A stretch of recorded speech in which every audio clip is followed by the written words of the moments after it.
atualidade, há mais de 600 milhões de muçulmanos no mundo, aproximadamente uma sétima parte da população da Terra.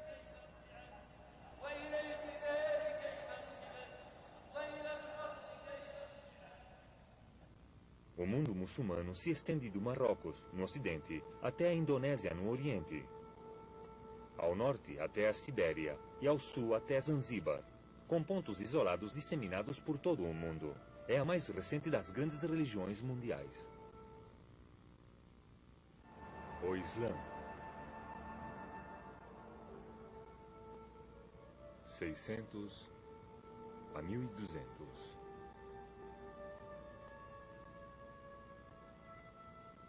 O Islã se iniciou nos desertos da Arábia quase 600 anos depois da morte de Cristo. Ao unificar as tribos da Península da Arábia, converteu-as rapidamente numa força irresistível. A língua e a cultura, as artes e as ciências floresceram sob a bandeira do Islã, enquanto no Ocidente, a Europa se afundava no torpor de longos anos de trevas.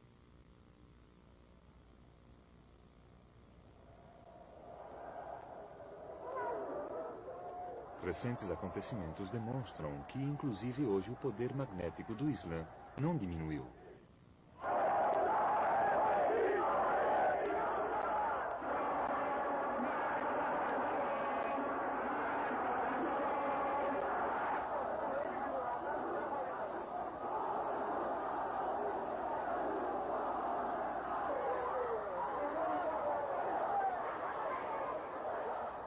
Para os não muçulmanos, o Islã continua sendo hoje em dia uma força potente e misteriosa. Como começou e quais foram as razões do seu crescimento no século seguinte à morte do seu fundador Maomé?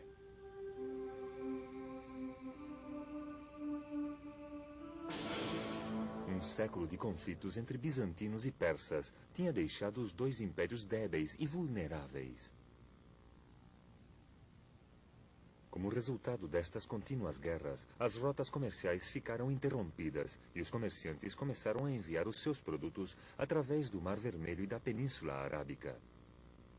Longas caravanas viajavam ao longo das costas da península, transportando os artigos de exportação da África e da Ásia ao Egito, à Pérsia e ao Império Bizantino.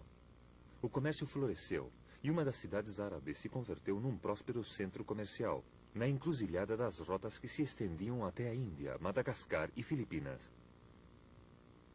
Esta cidade era Meca.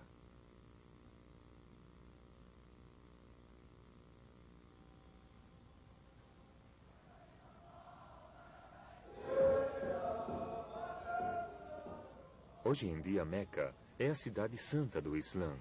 E todos os anos, na grande peregrinação anual ao Hadi, milhões de muçulmanos chegam de todos os cantos do globo para professar o seu culto.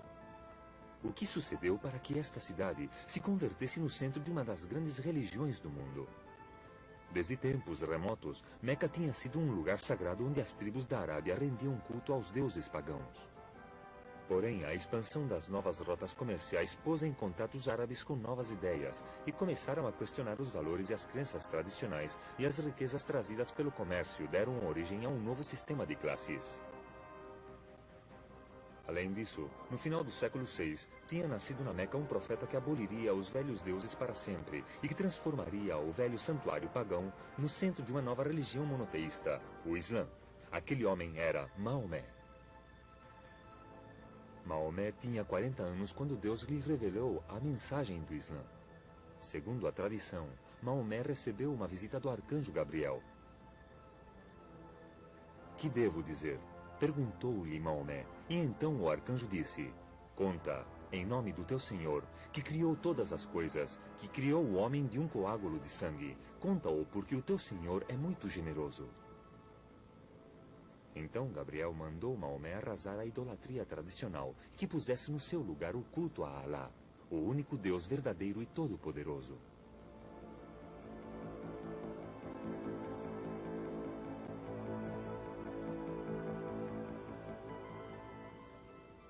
As revelações de Deus a Maomé estão escritas nas páginas do Corão, o livro sagrado do Islã. Este exemplar foi feito no século IX, em Caiuduan. As palavras do Corão são as palavras do próprio Deus.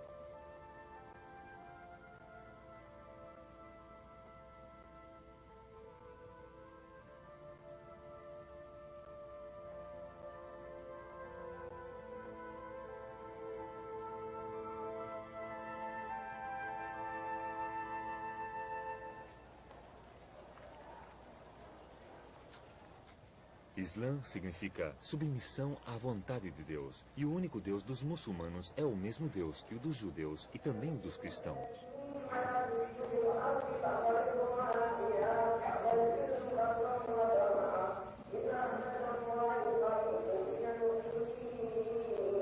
Os muçulmanos aceitam alguns dos profetas do Antigo Testamento, como Abraão, Isaac, Moisés e Noé. Aceitam o conceito do juízo final e reconhecem Cristo como profeta, embora não como filho de Deus.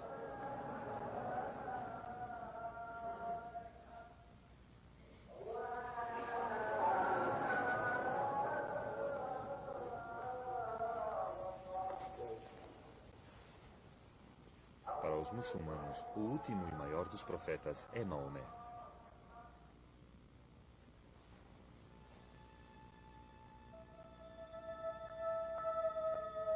Na época da revelação, não obstante, a maioria da população da Meca preferia os velhos deuses, e Maomé fez muitos inimigos com a sua mensagem de submissão ao único Deus. O antigo santuário, a Kaaba, que continha mais de 300 pedras sagradas, estátuas e outros objetos, era uma grande atração. Muitos comerciantes achavam que a sua prosperidade estaria relacionada com a presença de peregrinos e vinham render culto. O ressentimento contra Maomé aumentou e ele e seus seguidores sofreram ataques e finalmente perseguições.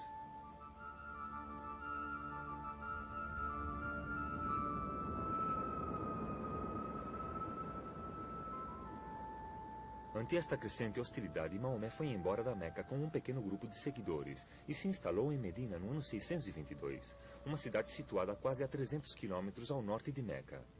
A emigração a Medina, que se conhece como Hégira, marca o começo do calendário islâmico. Aqui, Maomé e seus partidários estabeleceram o primeiro Estado muçulmano e construíram a primeira mesquita no lugar que ocupa atualmente a mesquita do Profeta, onde está enterrado Maomé.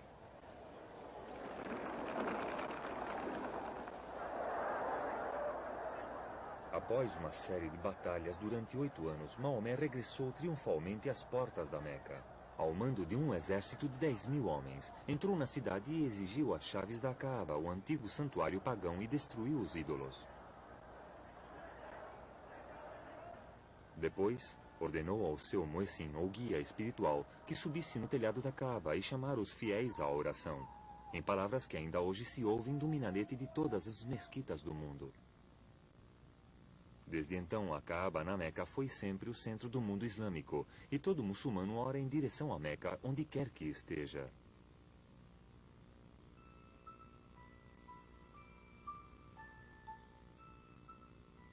Com o profeta Maomé era insólito. Durante a sua vida se converteu em chefe espiritual, fomentando o potencial militar das tribos guerreiras árabes e substituindo seus muitos deuses tribais pelo único e verdadeiro Deus, Alá.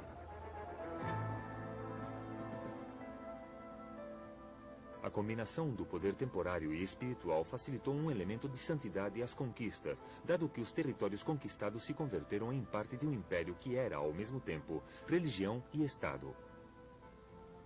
Maomé morreu no ano 632. Tinha criado um império com base em Medina, que abrangia Akehat, Iêmen e Omã.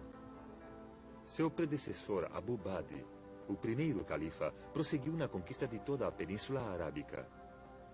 Uma vez unificada esta, os árabes avançaram a uma velocidade vertiginosa. Sob o segundo califa Omar, se apoderaram da Síria, Egito, do norte da África até Trípoli e Mesopotâmia. Os califados seguintes de Omã e Ari estenderam o seu domínio às montanhas do Cáucaso ao norte e ao planalto iraniano a leste, conquistando definitivamente o Império Persa no ano 657. Todas estas façanhas militares se conseguiram em 30 anos. Aonde quer que fossem, os conquistadores árabes eram acolhidos como libertadores pelos judeus oprimidos e perseguidos, e por muitos cristãos, especialmente por seitas minoritárias.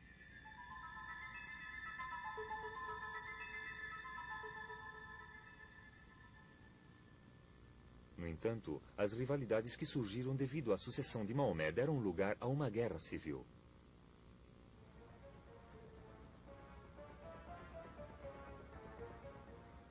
No ano 661, os vencedores, que eram membros da velha aristocracia de comerciantes de Meca, ao mando da família dos Omeias, conseguiram o controle do califado. A sua primeira medida foi transferir a capital a Damasco e de lá continuar o seu caminho em direção ao Oriente. Depois da conquista de Heradabad, no ano 651, e da queda de Cabul, no ano 664, ficava aberto o caminho da Índia e da Ásia Central. Sind, no noroeste da Índia, foi ocupada no ano 712 e é muçulmana desde então. Mais ao norte, os árabes avançaram ocupando Bukhara e Samarcanda no ano 710 e alcançaram a fronteira do Império Chinês, onde derrotaram o seu exército junto ao rio Talas, no ano 751. Com esta derrota, começou o isolamento da China.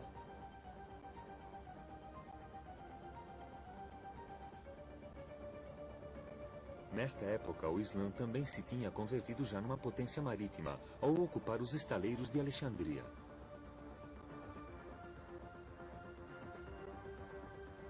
O avanço árabe continuou ao longo da costa da África do Norte, varrendo a resistência das tribos berberes, cruzando o Estreito de Gibraltar até chegar à Espanha no ano 711.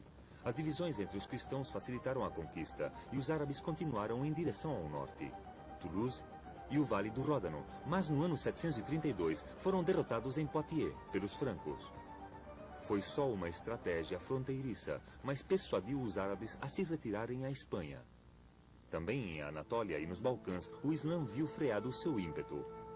Apesar de ter cercado Constantinopla, a capital dos bizantinos, no final do século VII, e no princípio do século VIII, o Islã não conseguiu pôr os pés na porta da Europa Oriental.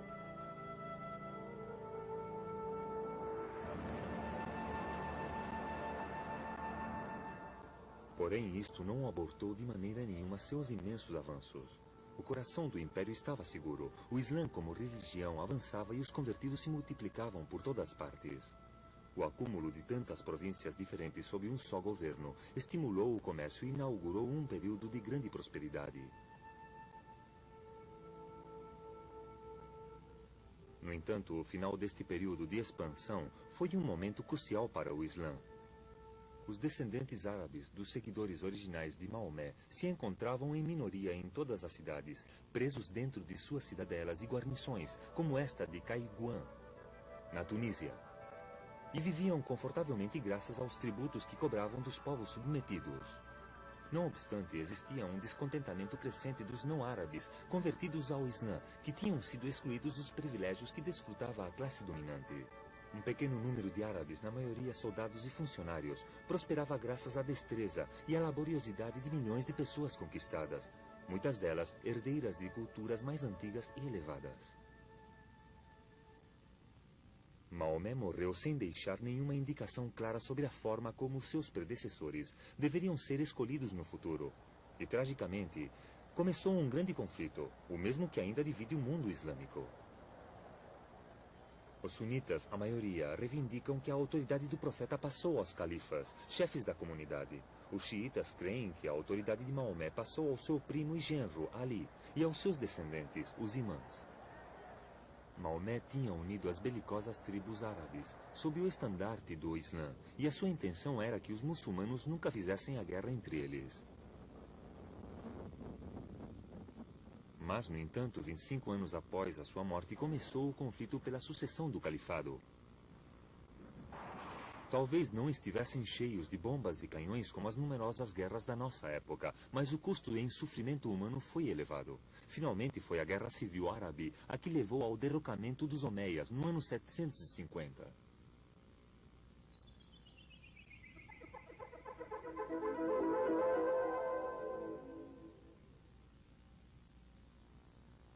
A conquista do poder pela nova dinastia dos Abássidas trouxe consigo importantes mudanças no império. A capital foi transferida de Damasco, na Síria, ao Iraque, onde o segundo califa abássida, Al-Mansur, ordenou a construção de uma magnífica e nova cidade em Bagdá.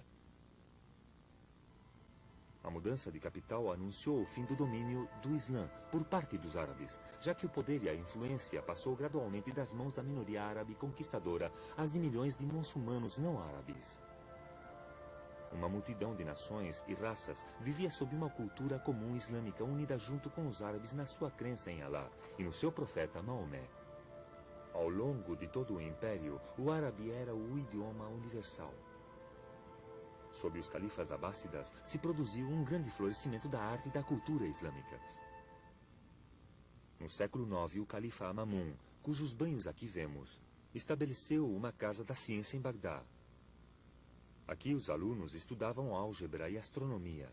As obras de Euclides, Galeno e Aristóteles foram traduzidas do grego ao árabe, conservando assim uma boa parte da grande herança dos clássicos. No entanto, a meados do século IX, a unidade do império começou a romper-se e durante os 150 anos seguintes os califas de Bagdá foram meras figuras decorativas.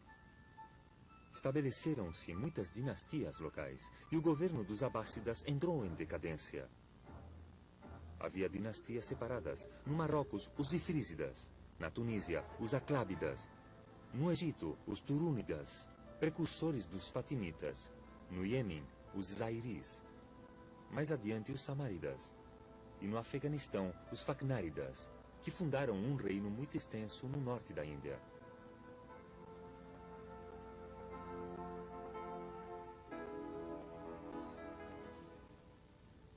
Com uma fragmentação política tão grande, por que o poder e a influência do Islã continuou florescendo durante os séculos seguintes? Boa parte da resposta encontra-se na sua tolerância religiosa, um princípio santificado pelo Corão.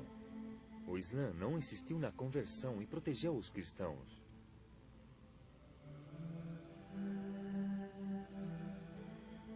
Os judeus e os zoroastrianos persas. Um fato que explica a subsistência de cristãos e até há pouco tempo de comunidades judias em muitas partes do mundo árabe. E assim, durante os séculos X, XI e XII, sob o patrocínio dos ricos e dos poderosos, os arquitetos, artistas e eruditos nos legaram um magnífico testemunho da habilidade e da arte da cultura islâmicas.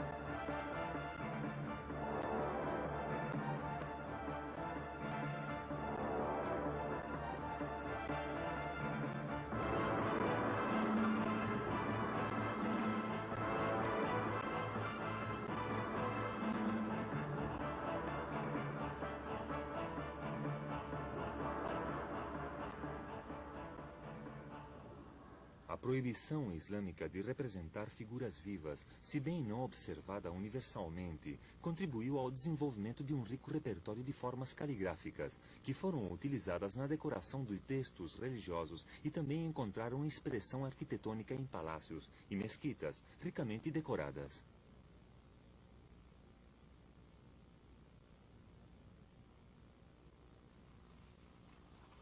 Incluso hoje, se produzem têxteis que são vivos exemplos da tradição islâmica da caligrafia artística.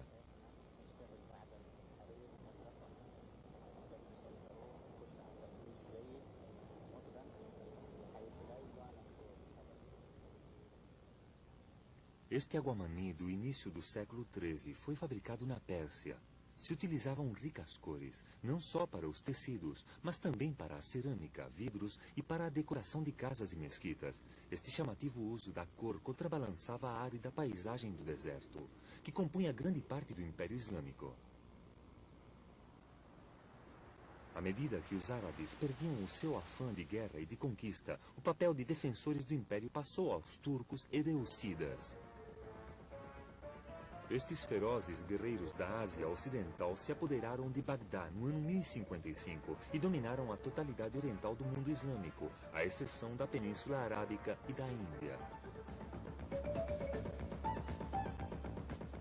Em 1071, os exércitos eleucidas derrotaram os bizantinos na Batalha de Mansícar. Depois continuaram o seu avanço até ocupar grande parte da Anatólia e da Ásia Menor, que converteram numa província seleucida. A supremacia dos eleucidas em todas as terras do Mediterrâneo Oriental tornavam impossíveis as peregrinações aos santos lugares da cristandade. As tentativas dos cruzados da Europa Ocidental nos séculos XI e XII de reconquistar os sagrados lugares levaram à criação de uma série de pequenos estados cruzados na Palestina e na Síria. Mas em 1187, estes foram virtualmente aniquilados pelos exércitos islâmicos dos Ayyúbidas, sob o comando de Saladino. A fé islâmica continuou difundindo-se por todo o mundo durante os 3 séculos seguintes. No Oriente, os comerciantes e missionários a levaram à Indonésia e à península de Malásia, e mais tarde à Sumatra, Malásia, Sri Lanka e as ilhas Laquedivas e Maldivas. Na África, os comerciantes muçulmanos viajaram pelas grandes rotas das caravanas, atravessando o Saara até o Reino de Mali, desde o ano 1350, e posteriormente aos estados Hausas, no que hoje é a Nigéria. A sua arquitetura e decoração são um dos produtos mais impressionantes da sua cultura. As grandes mesquitas e mausoléus que foram construídos por todo o mundo islâmico, como a mesquita de Curenir, em Samarcanda, e a abóbada da Rocha, em Jerusalém, permanecem como magníficos testemunhos da habilidade islâmica.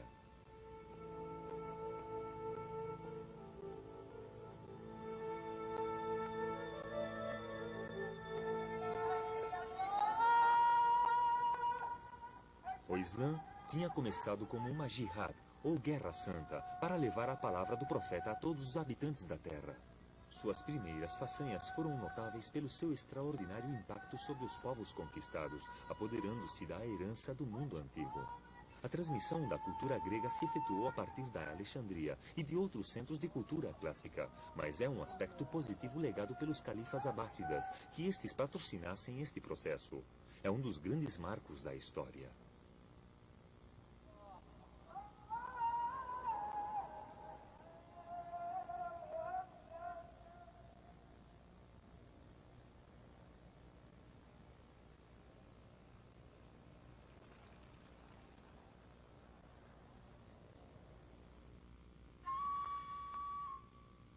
Não há mais Deus que Alá, e Maomé é seu profeta, diz o Corão.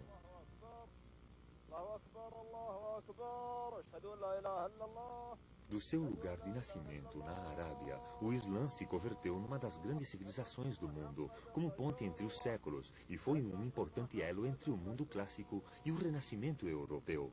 Os estudiosos cristãos visitaram a Espanha muçulmana para copiar os tratados científicos e transcrever os textos de Aristóteles e dos seus intérpretes muçulmanos. O renascimento do pensamento ocidental e o nascimento das cidades europeias nos séculos XII e XIII devem muito ao legado intelectual do poderoso império fundado 14 séculos antes pelo último dos grandes profetas de Deus, Maomé.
Grandes impérios e civilizações.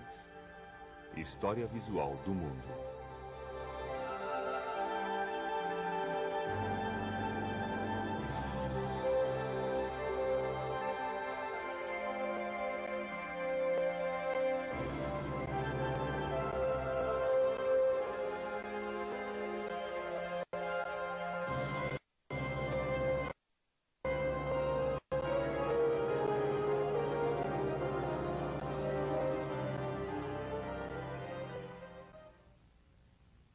o ressurgir da Europa.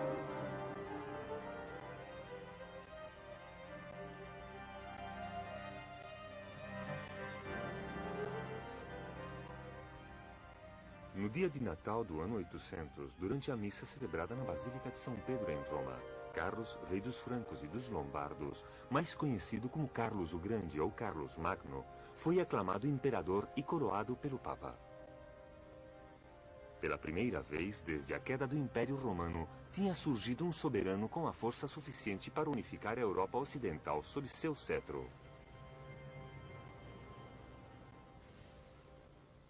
No transcurso do seu longo reinado, Carlos Magno estendeu o reino que tinha herdado do Alba ao Ebro e do Mar do Norte a Roma.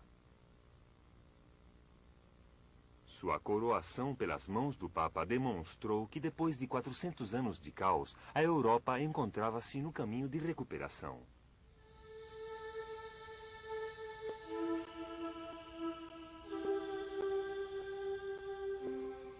Sendo assim, Carlos Magno não só se interessou pelas conquistas de sua coroação, mas também levou à sua corte os eruditos e artistas mais importantes do seu tempo.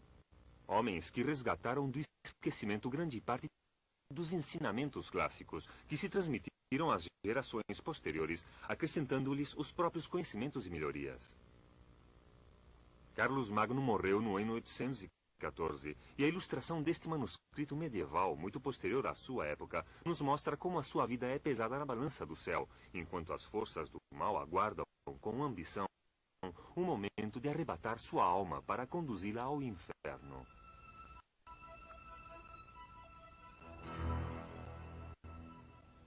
A unidade estabelecida por Carlos Magno em breve foi desfeita. Sob seus descendentes, o império desintegrou-se, os reinos surgiam e caíam, até que foi aparecendo gradualmente uma clara diferenciação entre as terras do Oeste, que formaram a Alemanha, e as terras do Oeste, que se converteram na França.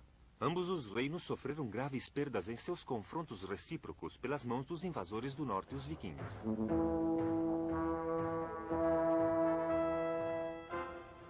Estes povos guerreiros procediam da Escandinávia e realizavam principalmente incursões pelo mar, mas posteriormente se mantiveram em assentamentos permanentes, lutando frequentemente a cavalo e conquistando algumas zonas do oeste da Inglaterra.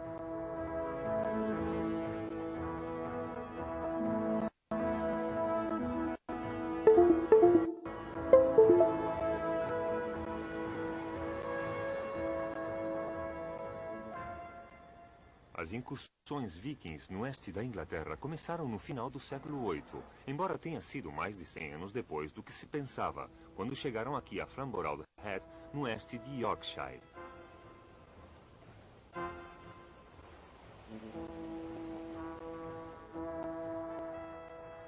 Este pequeno contorno das brancas calçadas de Flamborough Head foi cenário da sua bem-sucedida investida, embora ficasse conhecida como a Onda dos Holandeses. No ano 793, uma frota de barcos vikings desembarcou na ilha de Lindisfarne, junto à costa de North-Kinverland, onde os primeiros cristãos estabeleceram um dos primeiros mosteiros e realizaram os evangelhos de Lindisfarne no ano 700. O primeiro mosteiro foi destruído e substituído por este priorado, construído pelos normandos no século XI. A primeira abadia em Whitby, ao norte de Yorkshire, foi fundada no ano 657 por Saint Hill, numas terras outorgadas por Oswey, o rei da Northumbria.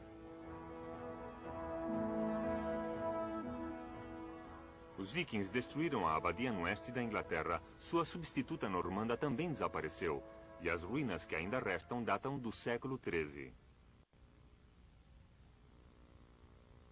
Os muçulmanos da África do Norte atacaram o sul da Itália, Sardenha, o sul da França e o norte da Espanha. Atacaram todas as embarcações existentes no Mediterrâneo Ocidental e no final do século IX e X retiram dos cristãos uma série de áreas substanciais do sul de Europa. Acabando finalmente o século IX, os guerreiros magiares, partindo da Ásia Central, atacaram em ondas sucessivas os vikings, os muçulmanos, penetrando até o coração da Europa Ocidental. durante mais de um século, as terras da cristandade latina eram sempre cidadelas cercadas. Com o tempo se estabeleceram. Os muçulmanos foram mantidos à distância e no ano 955 Otto I, rei da Alemanha, obteve uma esmagadora vitória sobre os húngaros junto ao rio Lech. A Europa Central podia finalmente desfrutar de um futuro mais seguro e em paz. No ano 962, em Roma, o vitorioso Otto foi coroado imperador do Ocidente, como sucessor de Carlos Magno. Esta magnífica coroa de joias incrustadas, utilizada na sua coroação, sobreviveu incólume ao longo dos séculos.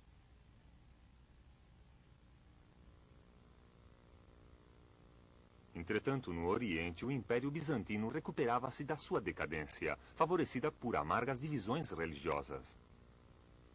As terras anteriormente perdidas perante ao impulso do Islã foram reconquistadas e na segunda metade do século IX, a grande Igreja Ortodoxa levou à conversão ao sul da Europa Oriental. Os santos Cirilo e Metódio foram os primeiros missionários que obedeciam à cristandade ortodoxa, em vez da Igreja Romana. Eles converteram os eslavos e os outros povos. E num prazo de 100 anos, a antiga Rússia, Quebana, foi convertida ao cristianismo pelos missionários de Constantinopla. Hoje em dia, o cristianismo ortodoxo ainda floresce em muitas partes da Rússia.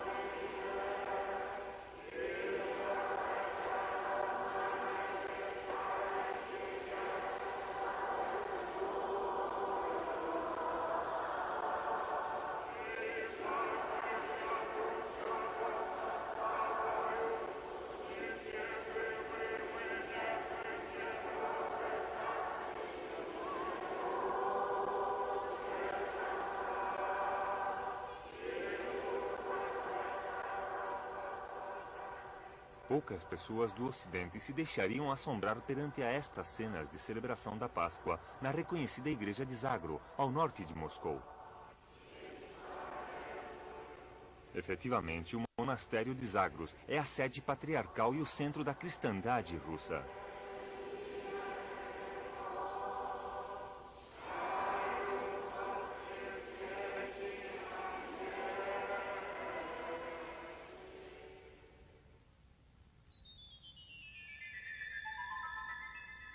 Em grande parte da Europa Ocidental, a autoridade permanecia fragmentada. Os poderosos barões, que originariamente tinham mandado exércitos distantes e presidido tribunais de justiça em nome do seu reino, agora mantinham uma lealdade insignificante ao seu monarca e transmitiam seu título e seu poder a um filho ou outro descendente, quase sempre sem oposição. Também controlavam o bispado e os mosteiros e se consideravam os amos das igrejas menores. Alguns, como o Duque Guilherme da Normandia, conquistaram até reinos inteiros que conservaram por direito próprio. Estes tapetes de Vailly ilustram a conquista da Inglaterra em 1066. Em muitas zonas da Europa, terratenentes menores, conhecidos como whites ou cavalheiros, também tentavam expandir suas propriedades, obter os máximos rendimentos e incrementar seu poder sobre aqueles que as cultivavam.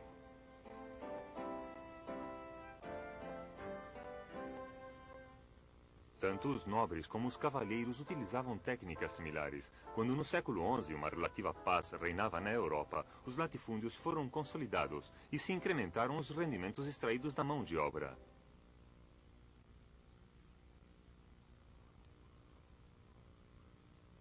Em muitas áreas ao longo das costas do Mar do Norte e em outros lugares, se recuperaram centenas de quilômetros quadrados de terra improdutiva e começaram os cultivos. O trabalho era realizado por camponeses à procura de novas oportunidades de subsistência, mas com maior frequência era levado a cabo pelos representantes do proprietário. Não obstante, uma grande parte da Europa permaneceu por muito tempo coberta de bosques, pântanos e dunas de terra. As povoações e as cidades desfrutavam de uma rápida expansão. Na cidade de Colônia, Alemanha, foram construídos 3 perímetros de muralhas em um século e meio, alcançando a cidade mais do dobro de sua dimensão original. A análise mostra um marcado incremento da população, até alcançar seu ponto máximo no ano 1300, quando a Europa talvez tivesse 4 ou 5 vezes mais habitantes dos quais tinha 300 anos antes.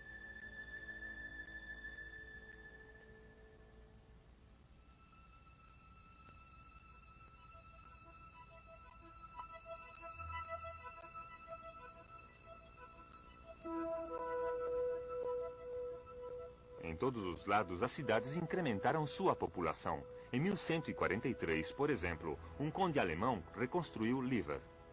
Enviou mensageiros a todos os países, conta o cronista Helmond, para convidar todos os que padeceram fome por falta de terras para virem a Liver com suas famílias. O resultado foi que as pessoas acudiram massivamente à cidade. Sua prosperidade se vê refletida nestas esplêndidas casas de mercadores da Idade Média avançada. As cidades firmaram tratados recíprocos para reduzir os conflitos e facilitar seu acesso aos respectivos mercados. Os tratados foram a base da Liga Hanseática, sob a chefia de Liver. Durante um tempo, uma completa rede se estendeu de Liver a Londres, no ocidente, e a Northgrove, no oriente. A Liga tratava em igualdade de condições com os soberanos das terras pelas quais passavam as rotas e assim conseguiram fornecer a toda a Europa madeira, peles, pescado e grãos. Nesta ilustração vemos o buliçoso Porto de Hamburgo.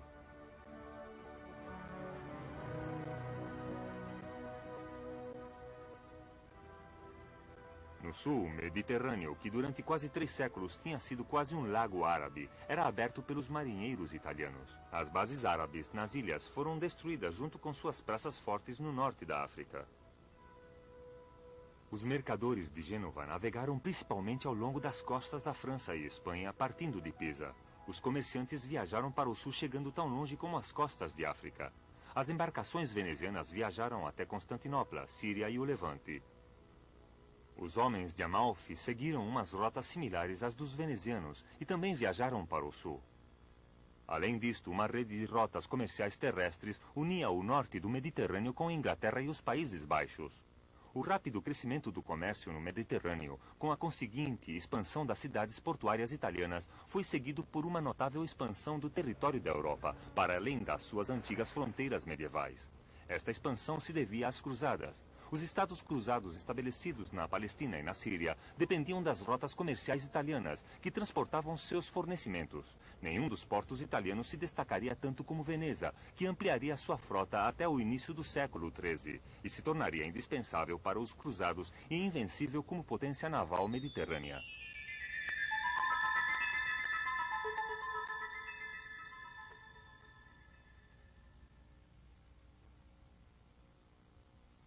O impulso inicial às cruzadas foi do papado. Desde os tempos de Carlos Magno, a Igreja Romana tinha caído sob o controle dos seculares. Mas no início do século XI, apareceu um movimento reformista que melhorou as normas clericais e reduziu a dependência dos homens de igreja dos seus patrões seculares.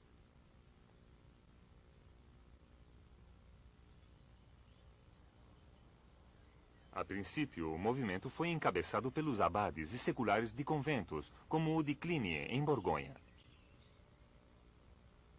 Mais tarde se difundiu às instituições religiosas mais distantes, como a Abadia de Ribot, o primeiro mosteiro cisterciense estabelecido no norte da Inglaterra e uma das ruínas monásticas mais grandiosas que podem achar-se na Grã-Bretanha. Muito antes do estabelecimento deste mosteiro, a partir da metade do século XI, este movimento reformista obteve o apoio de sucessivos papas. O papado estava disposto a dar as diretrizes do movimento aos cruzados, quando em 1095 chegou do Ocidente uma petição de auxílio do sitiado Império Bizantino. A resposta dos cristãos do Ocidente foi extraordinária e nunca voltaria a repetir-se. Dezenas de milhares se puseram em marcha por terra e por mar, em direção à Terra Santa. Muitos dos que ouviram a chamada para retomar a cruz e recuperar os santos lugares da Palestina para a cristandade o fizeram por sinceros motivos de devoção. Alguns deles procuravam o perdão dos pecados ajudando a expulsar os infiéis. Outros, os mais humildes, que acudiram primeiro e que morreram no caminho em sua maioria, confundiram a Jerusalém celestial com a Jerusalém terrenal, das que tinham ouvido falar nos sermões.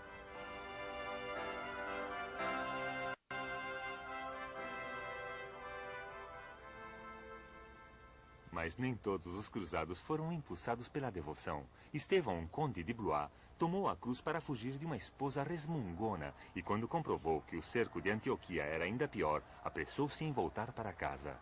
Raimundo, filho mais novo do soberano de Nápoles, fê-lo para conquistar um principado para si no Oriente e o conseguiu na Antioquia. Juntos, estes soberanos ocidentais e outros como eles se reuniram com seus seguidores em Constantinopla em 1096, prestaram juramento de lealdade ao imperador bizantino e partiram para reconquistar as terras perdidas nas mãos do Islã. Ajudados pela desunião temporária dos estados muçulmanos que se opunham a eles, reconquistaram Nicéia em 1097, Antioquia em 1098 e, numa orgia de sangue, Jerusalém em 1099. Imediatamente, os cruzados, que não seriam mais de 10.000, criaram os seus próprios estados em Antioquia, Edesa, Trípoli e Jerusalém. E para defendê-los construíram magníficos castelos. Um dos mais impressionantes é o Castelo dos Cavalheiros, que ainda existe na Síria dos nossos dias.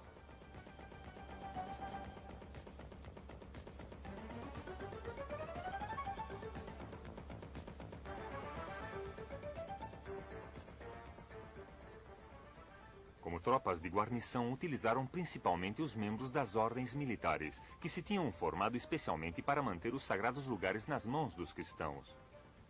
Este foi o começo da Ordem dos Cavaleiros, Hospitalários e Templários.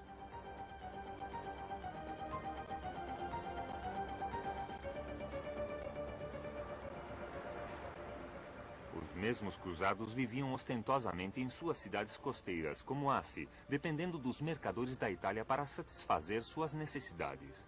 Eles se converteram na elite colonial, permanecendo isolados atrás de suas maciças fortificações, tanto da população do lugar como de sua pátria, Ocidente.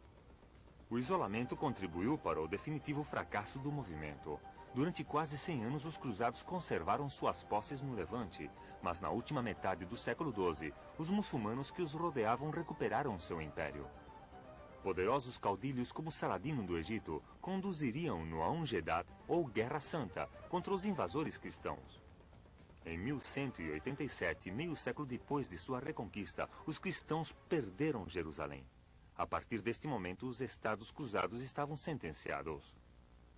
Uma das principais razões deste fracasso foi a falta de forças disponíveis. A viagem ao Próximo Oriente era pelo menos arriscada no melhor dos casos. Aqueles que conseguiram chegar sãos e salvos sentiam frequentemente saudades dos seus lares e em breve decidiam regressar, mas nem todos o conseguiam.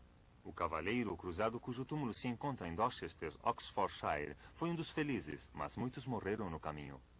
Outros foram capturados, como Luís IX de França, que vemos aqui com sua sorridente esposa.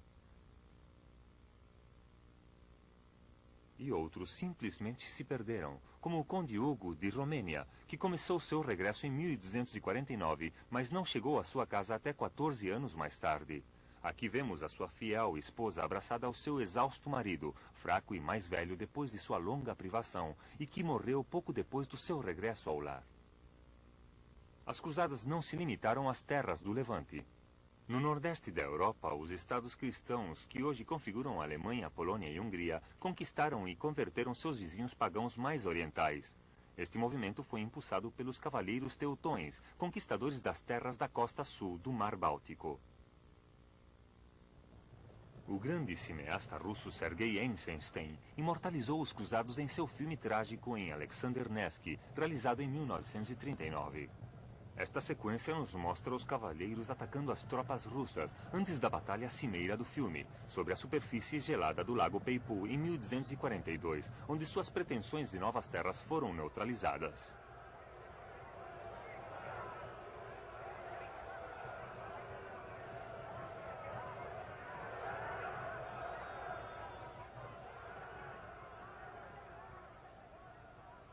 Como os cavaleiros, templários e hospitalários, os teutões observavam um estrito celibato, assim como uma rigorosa disciplina.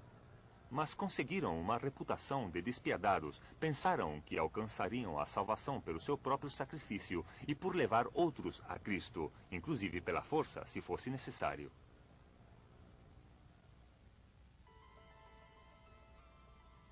Difundir a palavra de Deus à ponta de espada não era tão incoerente como pode parecer-nos hoje em dia, dado que a cavalaria era ao mesmo tempo uma forma de vida, parte integrante da estrutura institucional de todos os reinos ocidentais. Cruzada muito diferente foi a que empreendeu o italiano Francisco de Assis, que pregou e viveu no primeiro quarto do século XIII. Sua paciente mensagem de paz e de compaixão para toda forma de vida foi um extraordinário contraste em relação com os métodos agressivos empregados pelos cruzados. Grande quantidade de castelos de pedra se construíram em toda a Europa Ocidental. A Torre da Homenagem de 18 lados foi construída na década de 1170, a poucos quilômetros no interior. O senhor feudal construiu este castelo em Flandyrgan, tanto para defender-se de seus vizinhos, como para defender Inglaterra dos possíveis ataques. Mais ao norte do castelo de Bamford, em Northumberland, se ergue majestosamente sobre o Mar do Norte a antiga capital dos reis de Northumberland. Ao princípio, os castelos se construíam como defesa, mas com maior frequência se convertiam em residências familiares ou centros administrativos, ou em ambas coisas. Os cavalheiros e os barões nem sempre eram vassalos, que obedeciam cegamente à autoridade de seus reis, centro dos seus próprios privilégios tradicionais. De vez em quando, as tentativas reais de centralização provocaram guerras civis, que forçaram os monarcas a fazer promessas, inclusive a dar umas garantias formais, como a Carta Magna da Inglaterra em 1215, de que respeitariam no futuro os direitos dos seus principais súditos. As vitórias constitucionais dos barões induziram os reis no século XIII a criarem as Assembleias dos Súditos, que não eram nobres como força de equilíbrio. Mas nos parlamentos, como foram chamados na Inglaterra e Escócia, o diferente status dos grupos era reconhecido claramente. Os nobres convocados individualmente formavam uma câmara, os cavalheiros eleitos junto com os representantes das cidades outra. Este foi o princípio do sistema parlamentário bicameral que em breve se difundiria para além da Europa. Todos estes desenvolvimentos foram acompanhados de documentos escritos dos quais realmente dependiam. Um dos mais famosos foi o registro de títulos de propriedade na Inglaterra, conhecido como Does Fair Book, ou Registro do Grande Cadastro, recopilado em 1086. A este seguiram rapidamente outros documentos administrados por seculares ilustrados, muitos dos quais tinham assistido às mais importantes instituições de ensino, como as universidades que começaram a surgir no século XIII em várias partes da Europa, como Paris, Oxford e Bolonha.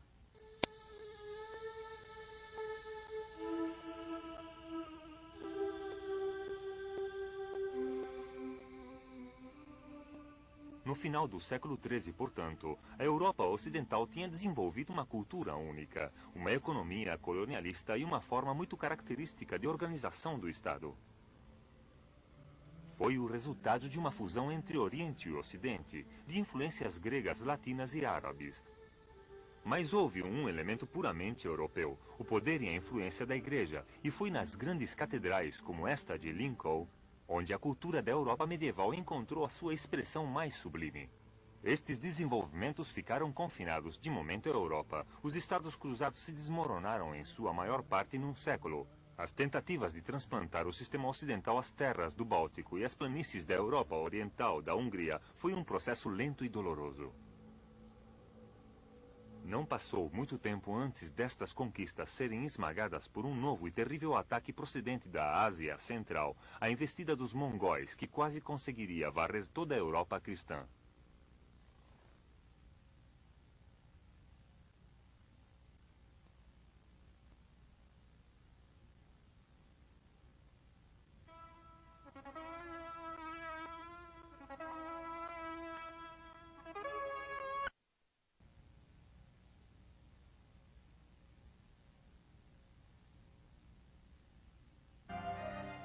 A Morte Negra. Durante 26 anos, Marco Polo, o seu pai Niccolo e o seu tio Mateu viveram na corte de Kublai Khan, soberano do Império Mongol. Ansiosos por regressar à sua pátria natal, conseguiram finalmente que o ancião imperador autorizasse a volta ao seu país.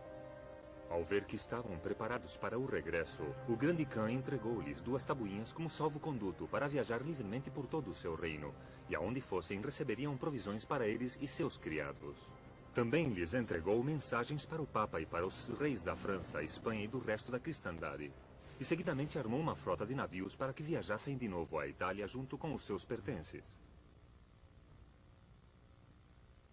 Quando a frota fez-se ao mar, ambas as partes sabiam que nunca se encontrariam novamente.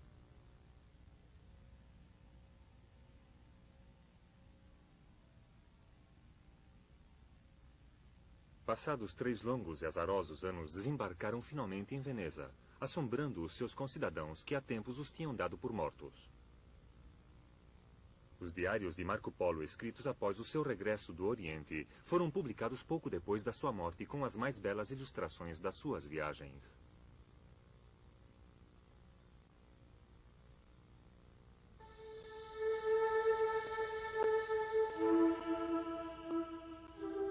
Como era o mundo em 1295, ano em que Marco Polo regressou a Veneza? O fato mais destacado era a existência do Império Mongol, um estado que uniria a China com a Europa pela primeira e única vez na história. Os grandes Khans, soberanos do maior império que jamais se teve notícia, conseguiram que as rotas que atravessavam as suas possessões fossem seguras de dia e de noite. Os artistas ocidentais imaginaram as estepes de Ásia povoadas de surpreendentes criaturas como este homem sem cabeça com o seu rosto no peito. Mas os viajantes não esmoreciam perante tão extravagantes invenções, e os contatos entre Oriente e Ocidente se multiplicaram.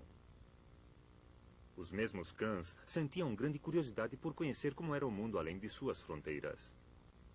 Marco Polo relata que ele levava um diário durante suas numerosas viagens pelas terras de Kublai Khan, no qual anotava os curiosos costumes e usos dos povos, dado que Kublai Khan desfrutava muito mais ouvindo do que lendo os relatórios dos seus embaixadores e funcionários.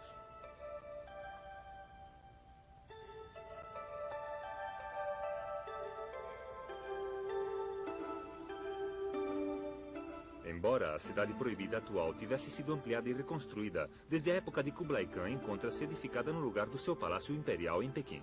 Marco Polo não foi o único europeu que visitou o palácio durante o longo reinado de Kublai Khan. Desde a década de 1240, quando os mongóis atacaram a Europa pela primeira vez, tinham sido enviados missionários para o Oriente, numa tentativa de converter os invasores ao cristianismo. Conseguiram certo êxito, dado que o Papa recebeu uma série de arcebispos de Pequim, que converteram uma reduzida congregação de crentes. Porém, a maioria de visitantes que chegavam a Pequim eram comerciantes e suas esposas, que acudiam a um lugar tão afastado como a China à procura de artigos de luxo, como a seda e a porcelana.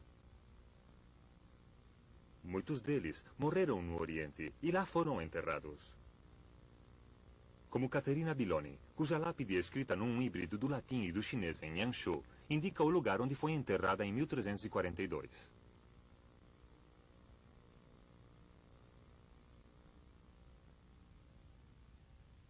Mas, lamentavelmente, o século da paz mongol chegou ao seu fim. Kublai Khan morreu em 1294 à idade de 80 anos. Seus sucessores não conseguiram conservar o domínio das zonas fora da China. E depois, em 1368, seriam totalmente expulsos de lá. Nenhum europeu voltou a seguir a rota da seda até Katai, porque, sem a proteção dos Khans, já não era um caminho seguro. Esta não foi uma catástrofe para o Ocidente, porque as especiarias continuaram chegando por mar da Índia e a frota veneziana ainda contava com várias centenas de navios. Na sua maioria, construídos nos estaleiros da República, o arsenal que naquela época era o mais complexo industrial de toda a Europa. As caravelas lá construídas empreenderam viagens regulares à França, Espanha e Portugal, Flandres e Inglaterra, transportando produtos orientais. Estes já não consistiam apenas em sedas e especiarias. As fortalezas e as estações comerciais genovesas e venezianas ao longo das costas do Mar Negro exportavam cada vez maiores quantidades de grãos e caviar para o Mediterrâneo. Porém, a maior parte delas fretavam escravos do Cáucaso, georgianos, circasianos, russos.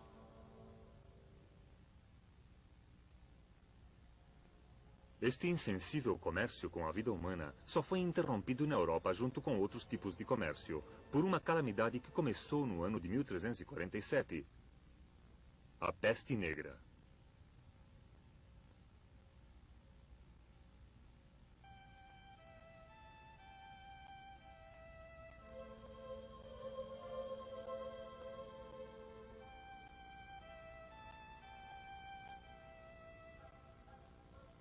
Dezenas de milhões morreram por causa da peste negra somente na Europa.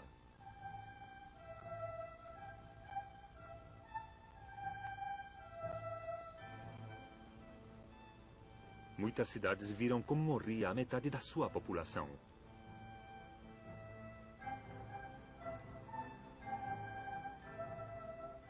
Alguns mosteiros perderam todos os seus monges, exceto um ou dois.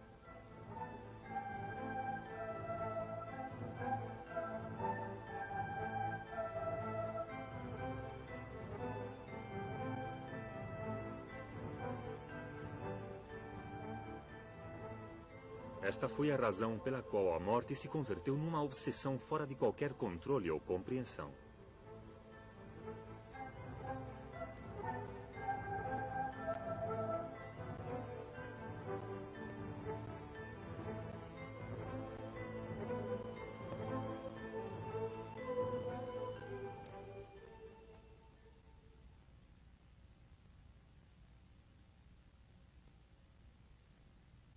Algumas aldeias foram totalmente varridas do mapa, convertendo-se em aldeias medievais abandonadas, das quais hoje em dia só restam alguns campos e relevos sulcados.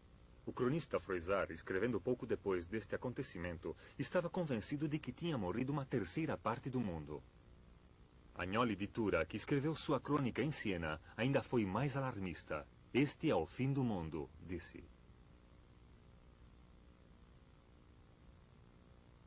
Considerando a escala do desastre, resulta curioso que ainda não se tenha chegado a um acordo com respeito à forma em que tudo começou. Não cabe dúvida de que chegou à Europa vinda da Ásia. Mas como? A teoria mais provável é que os primeiros transmissores foram um grupo de genoveses que regressaram à Sicília depois do assédio da sua fortaleza em Casa, na península da Crimeia. Contaram que os sitiadores mongóis tinham começado a morrer repentinamente por causa de uma estranha doença que produzia uma inchação negra que supurava sangue e que lhes ocasionava uma dor insuportável até que morriam. Desesperados, os mongóis tinham lançado os cadáveres em decomposição dos seus próprios mortos por cima das muralhas da cidade com uma catapulta gigantesca. Um reduzido grupo de sobreviventes genoveses tinha conseguido fugir de Casa. E durante o caminho de regresso à Sicília, a terrível pestilência atacou-os incansavelmente. Quando chegaram ao seu destino, a maioria deles tinha perecido. Após viajar despiadadamente pela Ásia, a peste negra chegou à Europa. Antes do fim do ano, tinham chegado à terra firme. Em implacáveis ondas viajou aos cantos mais afastados do continente e até às suas ilhas mais remotas.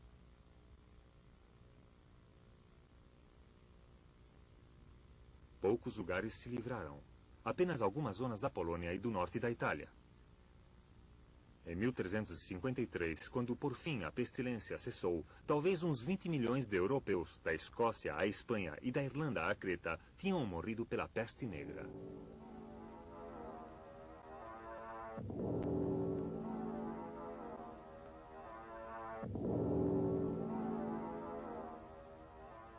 Ainda está muito estendida a crença de que a doença era uma peste bubônica e que foi difundida por um mortífero parasita alojado no estômago de uma pulga, atraída tanto pelos homens como pelos ratos. Por conseguinte, a melhor defesa era matar todos os ratos e evitar os lugares onde estes viviam, como por exemplo as casas. No entanto, a maior parte das pessoas matou cães e gatos, convencidas de que eram a fonte de infecção, e portanto, os ratos ainda se multiplicaram mais. Em vez de viajar para o campo e dormir ao ar livre como no Decameron de Boccaccio, cuja ação decorre no período da peste, a maioria das pessoas permaneceu nos seus lares. Como Fiammetta, a amante de Boccaccio, que morreu apestada. Quantos homens arrojados e belas damas! Escreveu um poeta inconsolavelmente que qualquer médico teria declarado saudáveis, tomaram seu café da manhã com seus parentes, camaradas e amigos e, ao anoitecer, compartiram o jantar com seus antepassados no outro mundo. A peste negra não foi de maneira nenhuma o único desastre que se abateu sobre toda a Europa no século XIV. No ano 1300, o continente estava certamente quase todo superpovoado. Mais um século de crescimento econômico sem interrupção teria produzido um rápido crescimento da população nas cidades. Alimentar os seus habitantes tornou-se cada vez mais difícil. Entre 1315 e 1319, uma sucessão de más colheitas ocasionou carestias e epidemias.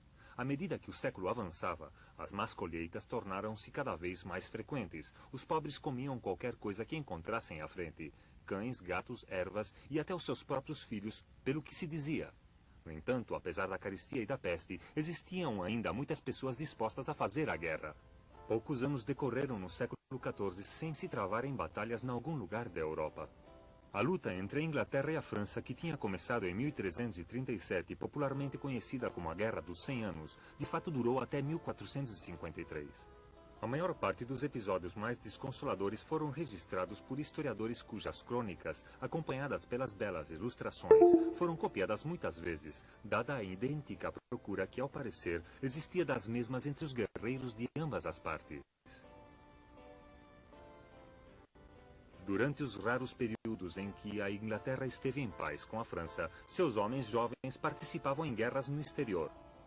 Na Suíça, na década de 1370, lutaram contra Berna numa sucessão de ações furiosas. Os ingleses levavam capas com capuzes sobre suas armaduras para protegerem-se do frio, de modo que foram conhecidos na história como os Gobblers, os encapuzados. Na Itália, os mercenários, principalmente ingleses, comandados por Sir John Holt, realizaram façanhas brutais ao serviço de muitos príncipes do norte do país, e que seriam narradas posteriormente por Sir Arthur Conan Doyle no seu livro A Companhia Branca. Enquanto a Europa Ocidental sofria a recessão, a peste e umas guerras ruinosas, o sul do continente caiu finalmente sob o domínio muçulmano, quando os turcos otomanos, um povo nômade das estepes da Ásia, conquistaram firmemente o último território bizantino ao redor de Constantinopla.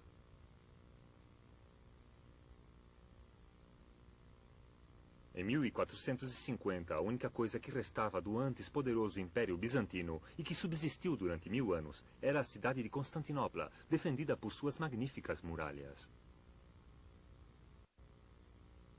Os turcos estabeleceram um longo cerco com a esperança de obrigar a cidade a render-se antes de os defensores receberem ajuda do Ocidente.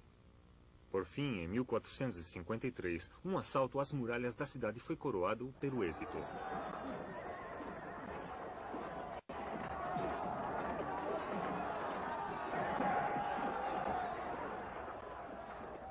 Constantinopla, a capital construída pelo primeiro imperador cristão, converteu-se na última cidade cristã e que em breve seria rebatizada como Istambul.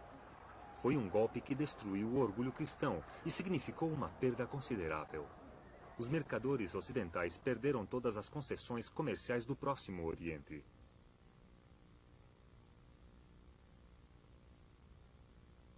A República Veneziana foi uma das mais afetadas por ser a mais exposta e vulnerável das potências europeias na contenda entre o Islã e a cristandade.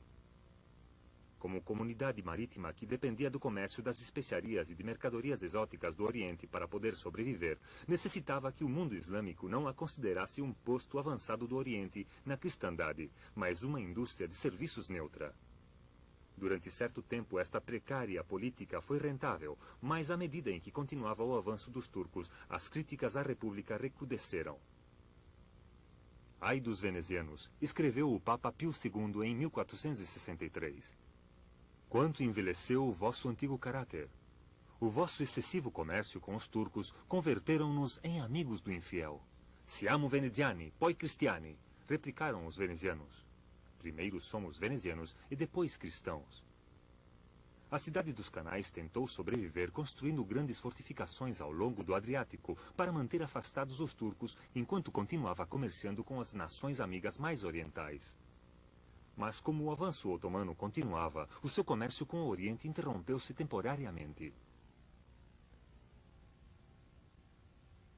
Gênova, a principal rival de Veneza no comércio com o Oriente, reagiu perante o crescimento do poder otomano. Os seus mercadores trasladaram gradualmente os seus interesses e o seu comércio do Oriente para o Ocidente, e em 1489 chegaram mesmo a vender para Veneza os seus direitos em Chipre. Realizaram investimentos nas viagens de exploração empreendidas pelos marinheiros portugueses ao longo da costa ocidental da África.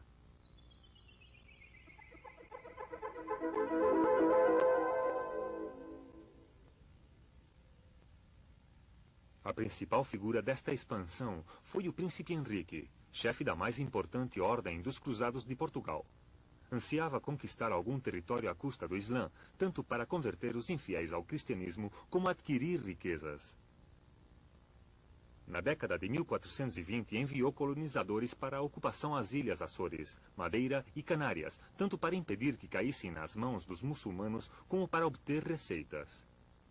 Com a ajuda do capital e da experiência dos genoveses, em pouco tempo, as ilhas começaram a exportar ricos carregamentos de madeira, pigmentos, açúcar e, mais tarde, vinho da Madeira.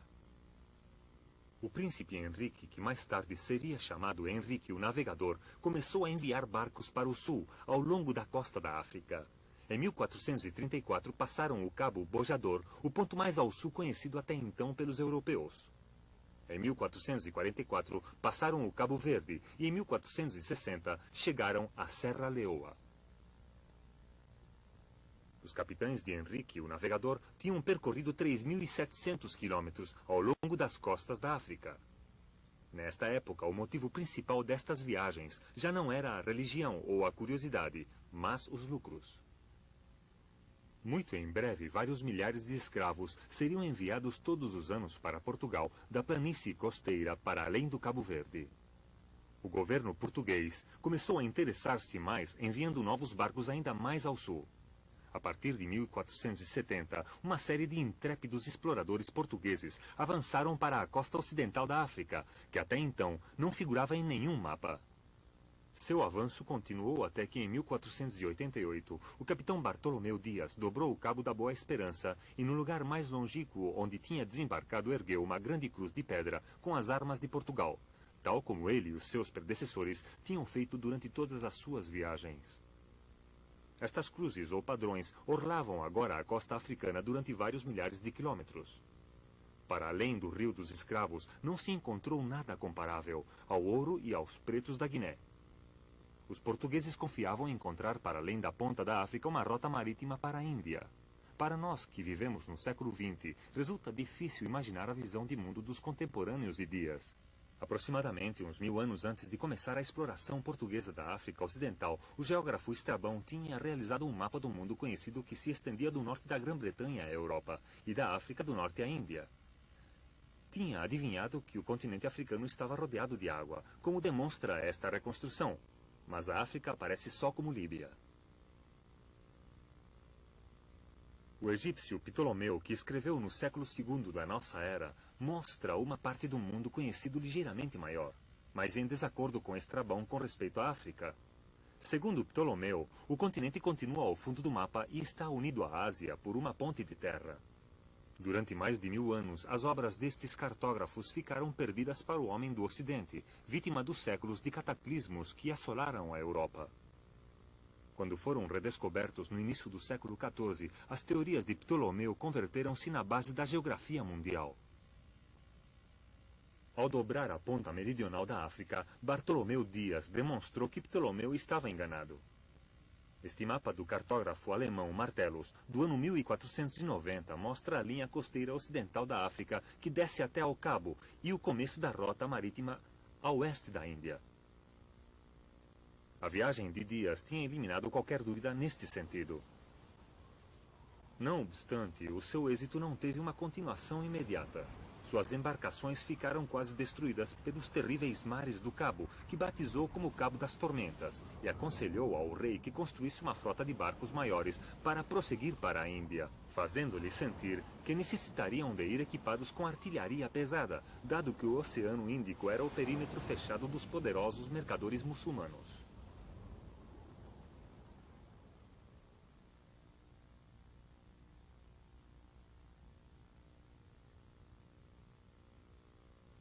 A preparação desta frota levou tempo e Portugal não podia permitir-se um fracasso, e só em 1497 saiu de Lisboa uma poderosa frota comandada por Vasco da Gama, um nobre cortesão.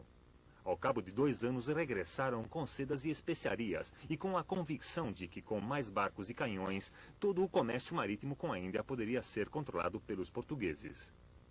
Em 1500, saiu uma frota de 14 caravelas comandadas por Pedro Álvares Cabral, que só parou durante o caminho para reclamar o Brasil para seu soberano. Controlou todos os navios que navegavam pelas águas da Ásia. Mas nesta época havia outro europeu que reivindicava ter descoberto uma rota marítima para a Ásia. Seu nome era Cristóvão Colombo, um dos muitos marinheiros que estavam a serviço de Portugal no século XV. Lá para o ano 1487, quando tinha 36 anos, Colombo chegou ao convencimento de que a uns 6.000 quilômetros ao oeste de Lisboa, um navegante descobriria o Japão. Nesta época, os homens instruídos tinham chegado à conclusão de que a Terra não era plana como sempre se pensou, mas redonda. No entanto, Colombo acreditava que a sua circunferência era de só 30.000 quilômetros, aproximadamente 20% menos das dimensões reais.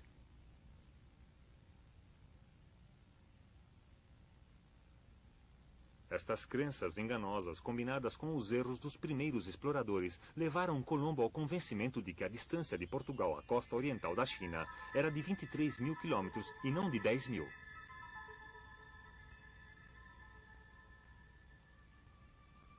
Por conseguinte, e de acordo com os cálculos de Colombo, esta viagem ter-lhe-ia feito percorrer 3/4 partes do globo. Portanto, não nos surpreendamos do fato de que, quando saiu na direção oeste e avistou as costas de Cuba depois de 5.000 quilômetros, disse que certamente se tratava da